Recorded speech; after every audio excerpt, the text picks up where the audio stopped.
Hola gente, soy Blanca de Astroguía y una vez más aquí estoy en nuestra cita mensual. ¿De qué toca hablar en este enero? Pues vamos a hablar de la luna nueva en Capricornio, entonces todo lo que voy a dar ideas capricornianas. Primero hablaré de los aspectos que más me interesan, como la conjunción de Plutón y Saturno que está en Piscis. Segundo, de personajes que tengan ese Sol en Capricornio y Saturno en Piscis. Y tercero, de mi siembra, de mi idea de comenzar algo nuevo en mi cabeza sobre Capricornio. Así que bueno, comenzamos, chicos.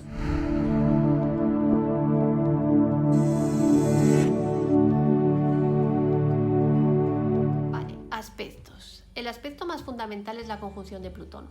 Y esta conjunción en Plutón es importante porque, igual que una nueva, os motivo y os incito a que paréis un momento, a parar y a tomaros un poco de tiempo para vosotros mismos, pues esta luna en Capricornio es como un extra de, si tienes un momento a solas, párate un momento y piensa, ¿qué has estado viviendo estos 13 años, que ha sido una gran montaña?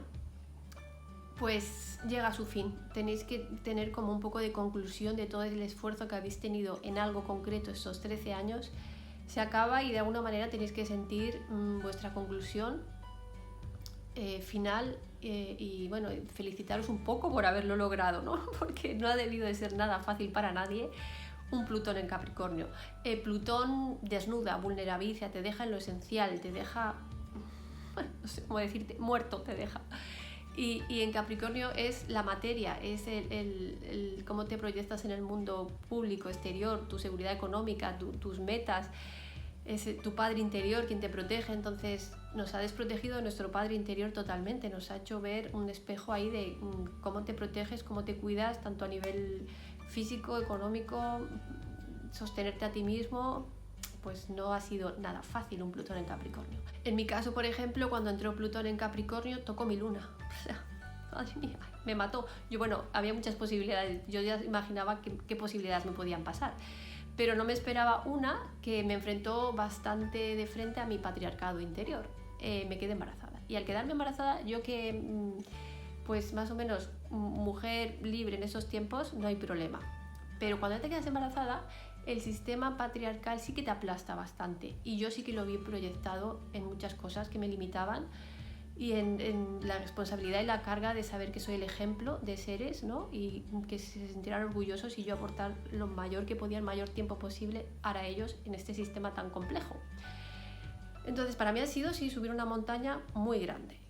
Pero bueno, tiene ahora en mi conclusión final me siento orgullosa de todo lo que he pasado. Ahora ya, pero esta siembra sí que es bueno que pensemos en ese final, esa conclusión, antes de pasar a otra nueva vida que vamos a vivir, decir, bueno, todo este esfuerzo ha merecido la pena, lo he hecho bien, no lo he hecho bien, me felicito, he tenido mi compensación, ya puedo soltar todo eso y hacer como un pequeño ritual, que es lo que vamos a hacer en esta luna nueva, yo personalmente, de aparte de psicoanalizar todo y ya hacer algo como para decir, vale, este capítulo de mi vida terminó, creo que ya lo he entendido, creo que ya sí que lo he asimilado y yo voy a ser otra persona respecto a ese padre interior mío. O simplemente no ser otra persona, pero bueno, el karma que tuviese ya lo he resuelto en esos 13 años. Ya está, ya pasó, ya no va a volver a pasar. Ay, ya no va a volver a pasar, lo he pagado ya. ¿Sabes? Mi patriarcado interior ya lo he pagado. Y bueno, simplemente alegrarte, hacerte algo, felicitarte, ¿sabes? No sé qué simbología puedes hacer o qué ritual puedes hacer de felicitarte. Esta siembra es un poco, me felicito por todo lo que he conseguido. Me felicito y disfruto la vida. Esto me lleva al primer personaje, que ahora mismo me ha parecido muy simbólico que se haya puesto en boca tanto la película de La Sociedad de la Nieve, porque yo la veo como un trasvase de Plutón en Capricornio, Plutón en Acuario. Plutón en Capricornio porque es la montaña, la supervivencia de Plutón, de quedarte sin nada, literal, material, se quedaron en una pobreza absoluta, y aparte humillados, ¿no? De tener que comerse los propios amigos, cuerpo físico Capricornio, porque no tenían nada, iban a morir, que es Plutón, en la montaña, el frío, eso es como muy Plutón en Capricornio. Y estar solo reflexionando, interiorizando el aprendizaje de ese momento tan duro, ¿no?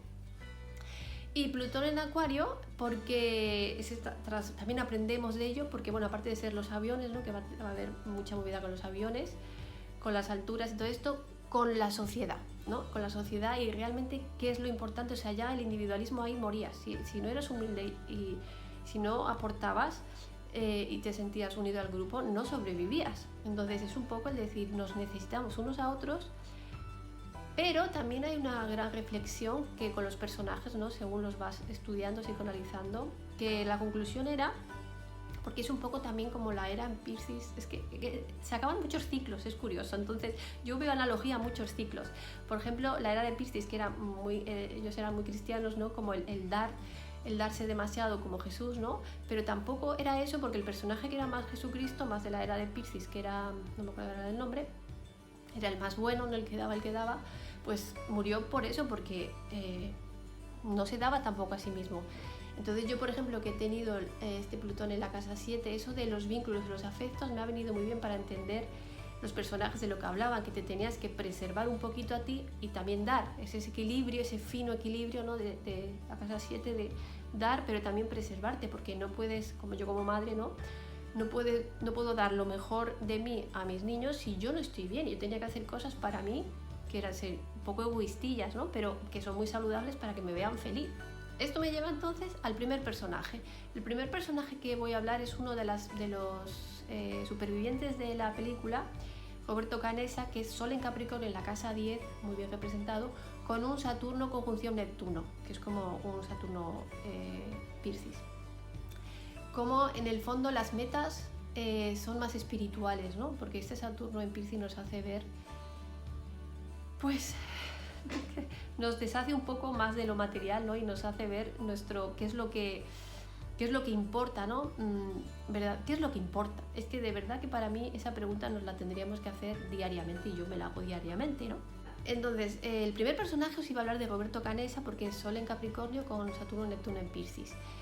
Pues eso mismo, y con Júpiter en Tauro que tiene, ¿no? Y para él, al llegar, pues en vez de ser tan materialista y de metas más de aquí, ¿no? Pues al final el concepto le atrapó, y es que solo hay que oírle hablar lo dulce que es, lo encantador y lo espiritual, ¿no? Que dice que ha perdido mucha de la espiritualidad, porque al estar aquí es normal, pero de las primeras entrevistas lo primero que dijo fue el cambio de valores que ha tenido, que es ese Júpiter en Tauro que tenemos con esta conjunción Urano-Júpiter que también vamos a tener en abril, que hablará de ese cambio de valores. O sea, y vuelvo a lo mismo, a la misma pregunta, ¿qué es lo importante? O sea, tanto en los cambios de valores como en el mundo espiritual, tomar conciencia de que nos vamos a morir y que del otro lado sí que vamos a rendir cuentas, sí que va a haber un karma. Entonces, estamos orgullosos, quedamos en paz con todo el mundo. Pues este personaje, o sea, cualquier entrevista que veáis de él, veréis que sus palabras son pura sabiduría de esta luna en Capricornio, Saturno en Piscis y con un Júpiter en Tauro. O sea, cambiar de valores y ayudar a los demás, aunque él, como dice, que hay que preservarse un poquito a sí mismo, ¿no? Porque Numa, que era el protagonista de la película, es el que no se preservó y se dio, es como muy Jesucristo, ¿no? Muy por los demás, pero en Acuario funciona mejor el equipo, si no, no sobrevivimos todos. Entonces el equipo es preservarse un poquito, que es Leo, y saber que sobrevivimos con los demás, que no nos gustaría estar solos, necesitamos a los demás. Otro personaje, Eddie Vedder. Eddie Vedder es Sol en Capricornio con Saturno en Piscis, que es esa generación del grunge, que esa melancolía, esa tristeza, ¿no? Pero Eddie Vedder es muy buena persona, es el cantante de Pearl Jam, de la generación del grunge, de Nirvana, de Kurt Cobain. Kurt Cobain también tenía un Saturno en Piscis, pero como que Eddie Vedder era más realista y más tangible y es más padre de sí mismo. ¿Qué pasa? Que Eddie Vedder, como el siguiente personaje que voy a hablar, el padre, siempre un Saturno en Piscis como una ausencia del padre, o un padre que al final es más bien espiritual porque no está, ¿no? Y él se enteró de que era adoptado muy de mayor y eso le afectó un montón, ¿no? Entonces los Saturno en Piscis, conozco muchos esa generación con Saturno en Piscis y hay mucha ausencia del padre, todos en general, pero Saturno en Piscis es como ese abandono, ese trauma de abandono, ¿no? Entonces si escucháis sus canciones y sus letras, también lo veréis muy reflejado en lo que va el ambiente de ahora, con mucha onda, la verdad. A mí me parece que siempre pensaba mucho en los vulnerables y sus canciones te tocan el corazón totalmente. Y el tercer personaje, me voy a poner un poco más científica, pues es Isaac Newton. Isaac Newton nació también, su padre se murió enseguida, otro Saturno en Piscis, Saturno en Piscis con Júpiter en Piscis, y es un Capricornio. No saben exactamente qué año y tal, pero simplemente con saber que sí que era Capricornio y que más o menos por esos años estaba Saturno en Piscis, pues ya nos encaja en la fórmula, ¿no? Pues Isaac Newton es muy interesante porque de pequeñito su vida era muy podemos unir a este Urano en Tauro que tenemos, era muy inventor. Descubrió pues libros de matemáticas muy interesantes donde él creaba molinos en el agua, cometas con explosiones, fuegos artificiales, y siempre estaba inventando, que es una mezcla muy bonita de Saturno, Urano, para los inventos que van a venir ahora. O sea, nuestra cabeza, abrir las cabezas porque va a venir muchos inventos.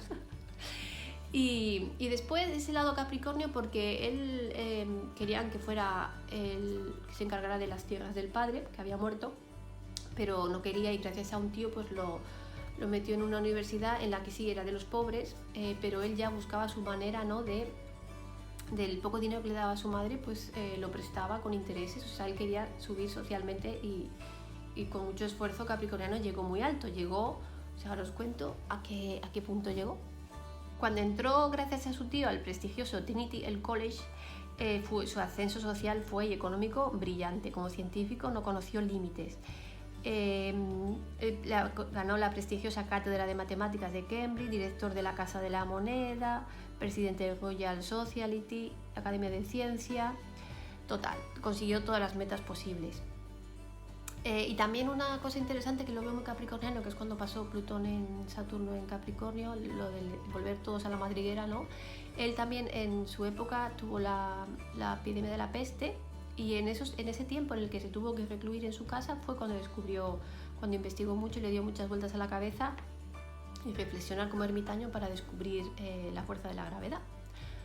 Capricornio tiene ese lado ermitaño de ir hacia adentro y reflexionar, ¿no? Y Saturno en Piscis ya ni te digo, o sea, es como una gran reflexión espiritual de qué estoy haciendo yo y qué es lo importante en esta vida. Y como no, Isaac Newton en las noches también era un gran alquimista, le gustaban las ciencias ocultas, así que esos científicos que idolatran tanto, que denigran las ciencias ocultas, pues que Isaac Newton también se descubrieron en baúles libros de ciencias ocultas, de alquimia. Así que bueno, espero que os guste el personaje capricorniano. Por último, mi siembra. Vale, no sé a vosotros qué os ha pasado, pero yo no estoy muy inspirada. Sí tengo frases, pero quería hacer tengo afirmaciones con las que me iré mañana con mi amiga capricorniana, que su cumple, a sembrar al dolmen o sitio así poderoso, para despedirme de Plutón. De verdad que tengo que despedirme de Plutón y felicitarme por seguir viva. Y por la cosecha, la compensación que siento que me ha venido una compensación muy muy grande. Estoy súper feliz. Bueno, mi frase es un poco para todos, pero yo os explicaré el porqué de esta afirmación y de quién viene. Pues cada día que pasa, en todos los sentidos, me siento mejor. Cada día que pasa, en todos los sentidos, me siento mejor. Esto es lo que sembraré, que me ayudará para este Plutón en Acuario, porque no sé dónde os caerá a vosotros, pero a mí me cae en la casa 8, así que todos mis miedos, yo creo que ya he empezado el año superando un montón de miedos. Así que, madre mía, cada día que pasa en todos los sentidos me siento mejor. Bueno, saludos y nos vemos en el mes de febrero. Adiós.